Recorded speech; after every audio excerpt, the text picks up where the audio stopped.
at 6, partial SNAP payments set to restart, but still major uncertainty for the families that depend on food benefits. They're gonna have to try and find other ways to feed their families. We'll visit an East Bay food bank working to feed locals who normally wouldn't need their help. Hi, good afternoon. Thank you for calling the food bank. Plus, the final push on Prop 50, hours ahead of Election Day. I'm just trying to protect our state and our country. We'll introduce you to a Northern California rancher who's worried the redrawn maps will silence his voice in Congress. Prop 50 won't help the rural communities at all. And our first look at the suspects that police say stole more than 1,000 historic artifacts from an Oakland museum's storage lot. And later, forget the sprawling vineyards of the North Bay. There are these feral fruit trees, I like to call them, that grow pretty much everywhere. We'll meet a colorful crew specializing in wine made from unwanted produce. This is CBS News Bay Area with Juliette Goodrich. Good evening. We are just hours away from the polls opening for California's special election tomorrow. Voters will decide if the state can redraw its congressional maps. So if Prop 50 passes, it could give Democrats 5 more seats in the midterms. Governor Newsom joined prominent Bay Area Democrats in San Francisco today to try and get out the vote. We want a chance to compete. You know, I mean, nothing is guaranteed, but we want an opportunity to have real races and have a real opportunity to have checks and balances once more. Prop 50 was drafted in direct response to redistricting in Texas. Now at least 5 other states have at least looked into redrawing their lines. And it's not just state leaders trying to get people to vote. Over the past few days, we've walked along with neighbors both for and against Prop 50. The most recent polling shows nearly 70% of likely Bay Area voters would vote yes. But there's plenty of opposition to the measure, especially in California's rural regions. So take Sierra County. We've outlined for you here. It is home to about 3,200 people, a little north of Lake Tahoe. It's been almost 50 years since the county voted for a Democrat for president. But if Prop 50 passes, Sierra County would suddenly find itself drawn into a district that stretches nearly to the ocean and includes part of the North Bay, like deep blue Santa Rosa. So Kara St. Cyr spoke with a Sierra County rancher who is worried Prop 50 will cause rural voters like him to be ignored by their new representatives.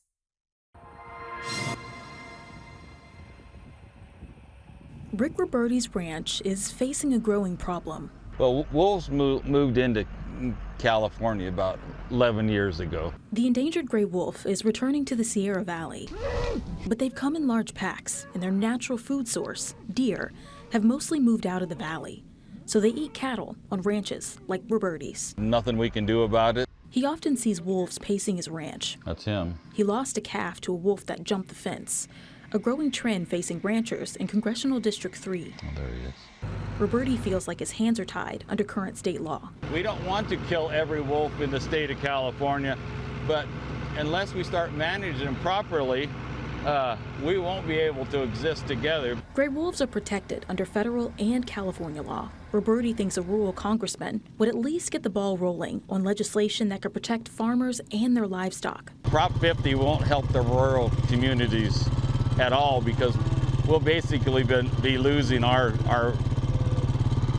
few people that can actually get the word out. Prop 50 would merge District 3 with parts of Sacramento and Sonoma counties, opening the door for Democratic representation in Sierra County. Roberti says rural issues like gray wolves are too niche for urban politicians. Congressman Kevin Kiley, who currently holds District 3's seat, agrees. I think that it is true that if suddenly you're reshuffling the district lines around in a way that tears communities apart, then that does dilute the ability of some of the folks that I represent to have their voice heard. Kiley says he's worked to update endangered species laws that keep ranchers from killing wolves. Most of our cattle are not here in the summertime. David Daly, a rancher in Congressional District 1, is concerned the problem will hit Butte County. Prop 50 would merge his district with parts of the Bay Area. If there's a significant amount of stress, and I've heard this from several ranchers, where the cows change their behavior, They're harder to work with. California Fish and Wildlife euthanized 4 in Sierra County after they habitually preyed on cattle. But Daly thinks the issue could still spread. We're going to see the same kinds of issues as the wolves naturally will follow their prey. With Election Day just hours away, the issue is weighing heavy on Roberti's mind. We're kind of at the mercy of a lot of people that just don't understand the problem right now. So we're trying to get the word out. He says he just wants to be represented by those with his best interests in mind. According to the California Department of Fish and Wildlife, one single pack of wolves is responsible for 70 livestock deaths across that region. Our live election night coverage starts at 8 tomorrow night on our sister station, Pix Plus, 44 Cable 12. You can tune in to see results as they come in and stream our coverage for free using the CBS News app. All right, the federal government is 24 hours from making history, but not the good kind of history. It comes with a sliver of hope for the more than 40 million Americans reeling from a loss of food assistance. The government has now been shut down for 34 days. That's one behind the all-time record of 35 days set during the first Trump administration. So today, the White House announced it would comply with orders from 2 federal judges to partially fund SNAP benefits through a contingency fund. But the government says it's only enough to cover half of the normal benefits, and we don't know when that money will be dispersed. Meantime, the people who rely on that assistance are trying to make sure they have food on the table tonight. Our John Ramos spent the day in Contra Costa County, where the food bank is scrambling to meet the needs of people who depend on SNAP to feed their families. For a long time, the food bank was seen as a safety net for people in the most dire financial situations. But with the way things have changed, now, for a large segment of the population, it has become the very foundation of their survival.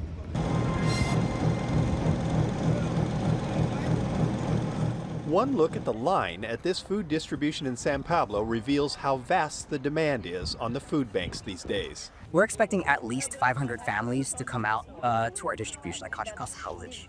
When Gio Donoso opened his food line this afternoon, it was a little hard to believe, but not really very surprising.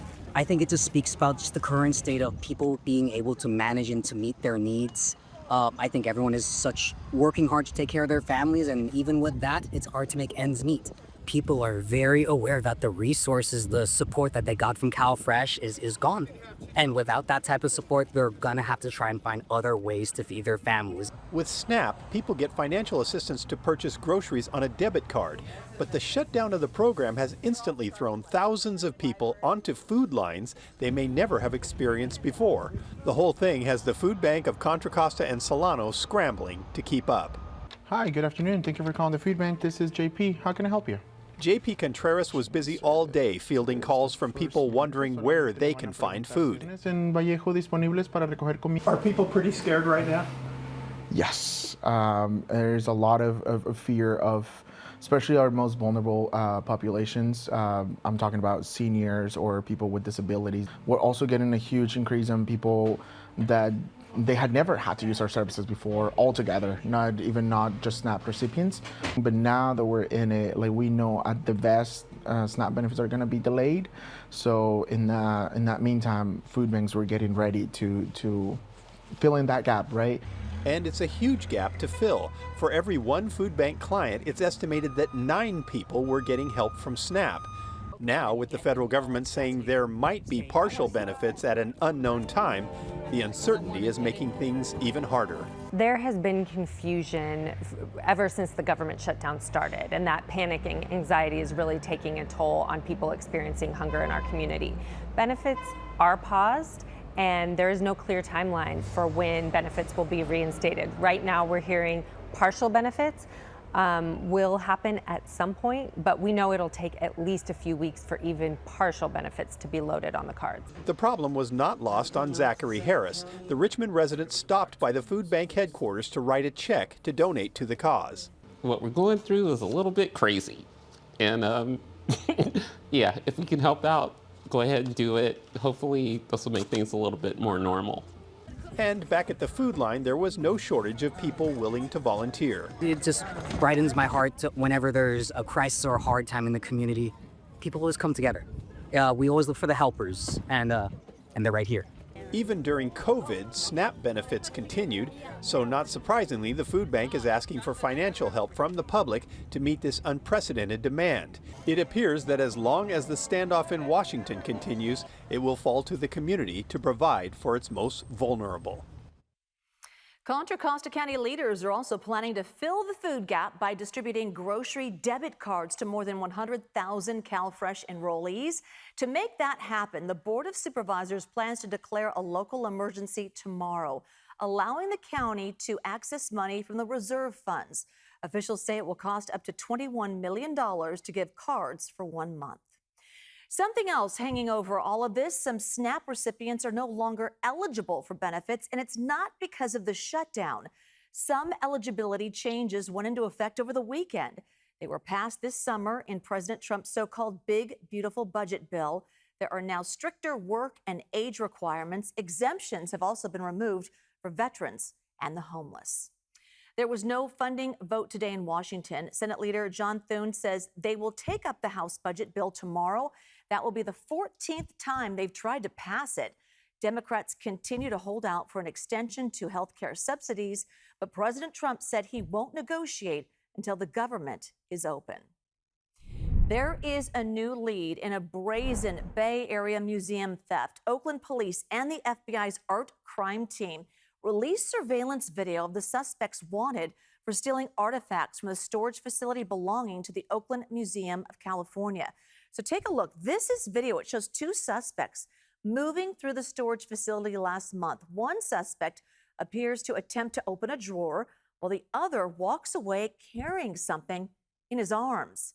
And then here is a closer look. Investigators are looking to identify these two suspects. The first, a man with a thin build wearing a black beanie and a white face mask. The other person has a heavier build and is wearing a blue hoodie and black gloves. So the break-in happened overnight between October 15th and the 16th. The thieves got away with more than 1,000 artifacts, including jewelry, a woven Native American basket, and ivory carvings called scrimshaws. These items are considered priceless in terms of their historical value, but may not be worth much on the open market. Still ahead here at 6, we'll introduce you to a winemaker taking the industry back to its roots with some low-hanging fruit. There's that snap and the sound. You've got the dust. A nice start to the work week today, seeing a few clouds floating through the skies overhead. Temperatures reached up into the 60s and low 70s, which is roughly where we're supposed to be in early November. We've got some changes in store. Details on a wet and windy Wednesday coming up in First Alert Weather. 2 people were killed when a fire burned through a liquor store in Redwood City early this morning. Our chopper flew over the damage on Roosevelt Avenue, and crews tell us they opened parts of the roof to fight the fire from above.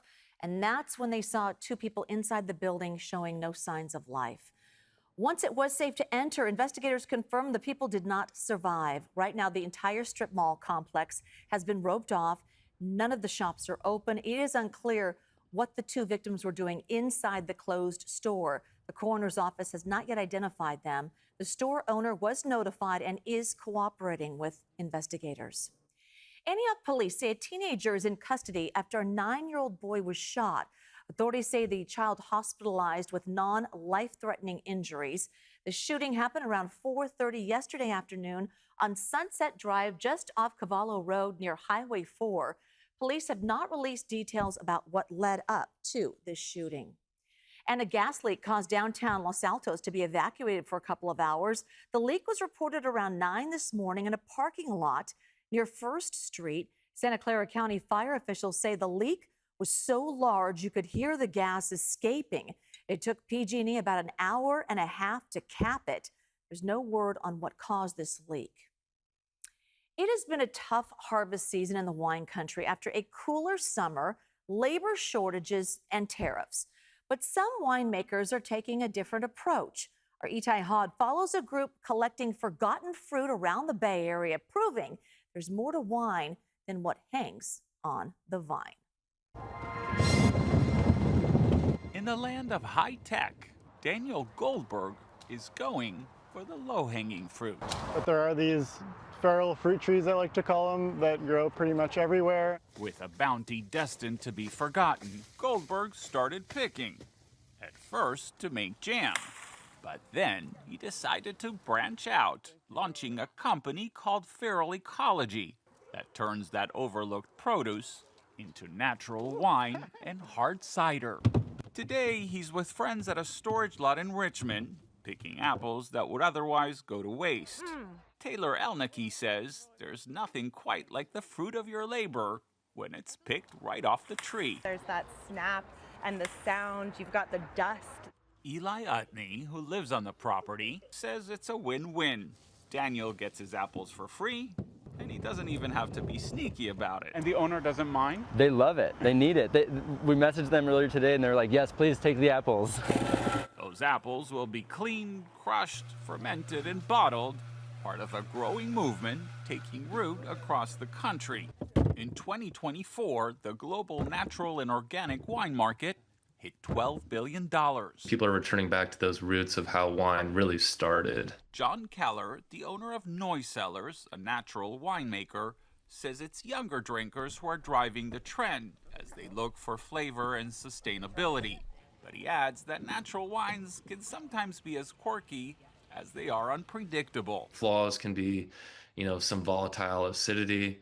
It can be some, mousiness that's common in it. As for Goldberg, his apple cider won't be ready for a couple of months. So instead, we tried his prickly pear wine. Oh, wow. As the saying goes, the apple doesn't fall far from the tree, especially if Daniel Goldberg is there to pick it. All right, if you're wondering, because I know you are, a bottle of Daniel's wines can run up to $30 a pop, but people who donate the fruit or help out get it for free. We'll be right back with the full 7-day forecast, including the storm headed our way this week. All right, we have a lot in store to cover. It's Monday, it's beautiful. Dealing with the time change, still getting used to it. Yeah, I was walking down the hallway after doing CBS Right. News 24/7 and wrap that show up at 5 o'clock Pacific time and oh yeah, the sun's down. Yeah, it's time to Great. go home. No. No, No, it's but not. It's nice to get that extra hour of sleep this weekend, but the 5 o'clock sunset is Yeah, it catches up not really great. fast. It's not great. But some chances to just stay indoors because Yes. we're going to need to. Yeah, good sleeping weather How's on that? Wednesday. Let's take a look Yeah. at what's in store for us. We'll look at the big picture perspective here. The satellite loop tracking the amount of moisture in the atmosphere shows a plume of moisture moving through the Pacific Northwest and far northern California. There are more lining up. Another atmospheric river is going to hit the West Coast, and the next one is more likely to impact the Bay Area directly. That's going to be late tomorrow night into Wednesday. So let's take a look at Futurecast. And we'll start the clock at midnight tomorrow night. Track that first wave of rain as it moves into the North Bay. Showers at first, but the heavier rain is going to be moving onshore before the sun comes up on Wednesday morning, soaking the North Bay first, but then making quick progress. Some of the heaviest rain for the entire Bay Area falling between about 4 o'clock and 8 o'clock Wednesday morning, moving rather rapidly from west to east as we head through that time frame. Some locally heavy downpours. Flooding, not significantly likely because this isn't going to last all day, but there could be some localized flooding issues because of any drains that are blocked. Again, this time of year, we have to worry about leaves and branches and other things kind of blocking those waterways and allowing the water just kind of pile up for a bit. The rain is going to continue, but more showers as we head from 8 o'clock in the morning onward through midday. It's an unsettled day, and it's still going to be breezy. We'll talk about that aspect of it in a moment. But once we get into the afternoon and then especially into the evening, the rain is largely going to be winding down as we head from noon through 8 o'clock on Wednesday. And the map seems to have gotten stuck there, so we'll just, there we go, see if it wants to go forward for us. From noon through 8 o'clock Wednesday evening, doesn't want to do it. So we'll just talk about the wind, which is going to be something that we have to contend with. There is a wind advisory that is in effect for the entire Bay Area, and the map has gotten completely stuck. So we'll move on to talking about the hour-by-hour wind gusts that are going to be something that we do have to worry about. The total rainfall is going to be heaviest for the North Bay. Over an inch of rain possible around Santa Rosa, close to that level for San Rafael, but along and south of I-80, we're talking about a quarter inch to a half inch of total rain. Again, not enough in a short enough period of time for a significant flooding threat. Here are those hour-by-hour wind gusts. Nothing to worry about as we head through tonight and most of the day tomorrow. But as that storm system gets closer to us, it's going to squeeze the atmosphere. And late tomorrow night into early Wednesday morning, the winds are going to be picking up. Some gusts at the coast, 40 to 50 miles an hour. Higher elevations could get some 50 to 60 mile an hour gusts. I don't think this is going to be strong enough to result in significant stress on the power grid, but be prepared for a couple of sporadic power outages, and some of the gustiest winds and heaviest downpours are going to occur right around rush hour on Wednesday morning. So the timing there, not ideal. If you have the option to work from home, that might be an option that you want to exercise on Wednesday. We're just waiting for it to arrive, though. For the moment, it's cooling off pretty quickly. Temperatures a mix of 50s and 60s on the map right now. We're going to see temperatures tomorrow mainly staying in the 60s, some of the warmest spots getting up into the low 70s. One more Halloween picture to show you. Rico, the pickle pup, and Ruby, the poodle. Love that one. Temperatures where they call home in San Ramon reaching up into the upper 60s to near 70 degrees, and those will be some of the warmer spots on the map by tomorrow afternoon. The coolest day for the entire Bay Area will be the rainiest day. That's in store for us on Wednesday, our alert day there, and then we dry out. There's another chance of showers by Sunday. It's an outside chance, probably about a 1 in 3 chance at this point. It doesn't look like anything you need to be too concerned about if you have some outdoor plans for that second half of the weekend. Bayside, temperatures go up and down a little bit. Looks like Saturday will be the warmest day we see for a little while, with highs even around the Bay, making it up into the low 70s. All right. I like the red, though. That's our alert. Lets us know. Make it stand out. Okay, thank you. When we come back, how the Warriors are jumping in to help support local food banks overwhelmed by the increased need. A Golden State Warrior is stepping up to support SNAP beneficiaries and encouraging fans to give back to food banks. Forward Trace Jackson Davis joined Congressman Sam Liccardo at the Second Harvest Warehouse in San Jose, where they spent the afternoon helping volunteers and sorting food. The third-year player urged the community to help families put food on the table during this uncertain time. With Dub Nation, we have strength in numbers, and this is an amazing community, and we want to see it thrive. These funds are critical for serving as many people as possible in need in the Bay Area. Congressman Liccardo said if you are not able to contribute financially, Second Harvest is also looking for volunteers to donate time. Always helpful. CBS Evening News is next on KPIX. Local news continues on our streaming service, CBS News Bay Area. We're back here in 30 minutes with more news for you at 7 o'clock. We'll see you then.